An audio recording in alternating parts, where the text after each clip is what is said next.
Odyssey Jones debuts finally. So NXT star Odyssey Jones, who was drafted to WWE Raw in 2023, finally made his main roster debut when he assisted the New Day in winning their match against the Final Testament. That is sort of like the Judgment Day sort of knockoff with Killer Cross and the Authors of Pain.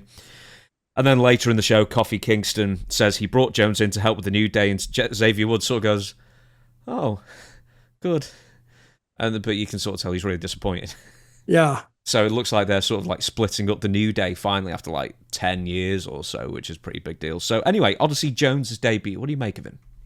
Okay, what was his first name? What they call him? Cannonball? No. What do they call him? Ooh, Odyssey. Something Jones. Odyssey Jones. Well, my first thought about him, he's a big guy. He weighs well over 300, right? Mm-hmm. Is he close to 400? He looked to be in the 350 range for me. He was a big old fella. Well, 405 pounds they're billing him at. 6'5". He's a big guy, a really big guy. But he's almost too big, to tell you the truth, to draw any money with. And I hate to see these big guys come in. You know, they're pushing for a while, and I don't know what kind of personality he has. If he has a personality, maybe he'd do something with him. And I've said this forever: if they can't talk and they don't have a personality, he's just another big guy. Now he's competing now with who's the other guy they're pushing as the heel? He just worked with Seth Rollins. What's his name? Bronson Reed. Bronson Reed. Okay, and if you have these really, really big guys, I don't know who you're going to put them with, to tell you the truth, because the WWE is, now they're down to more, and they've been going this way for a while, the more athletic types that can move. And if you even look at Logan Paul, he didn't have any wrestling experience at all. And look at how he's caught on. He's a natural.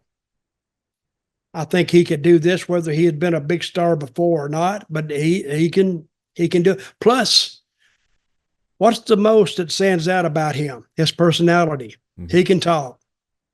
And you want to slap him half the time, but you enjoy listening to him.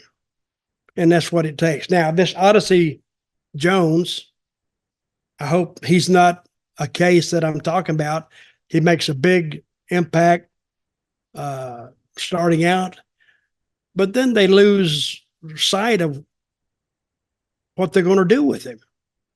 So we will see, but I hate to see if you have too many of the big guys, the big guys are drawn naturally because of their size together, and he may not be able to have a good match with another big guy. He'll have a good match with maybe some guys who can put over his stuff, but this is a gamble.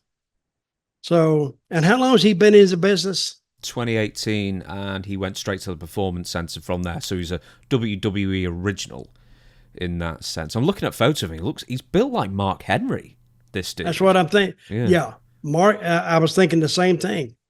He's a Mark Henry type, but Mark had a little more of a background. What's this guy's background? Okay, so he was the high school thing we don't care about. He was at Syracuse University. He joined the roster of the Syracuse Orange, playing 36 games as an offensive guard.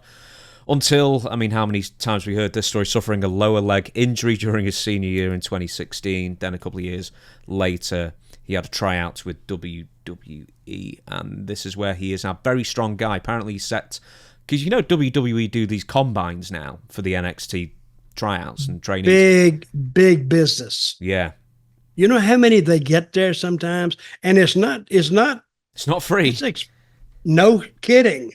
It's like $3,000 to $5,000 a person, right? Mm-hmm. So you get 100 guys. Hell, that's $150,000.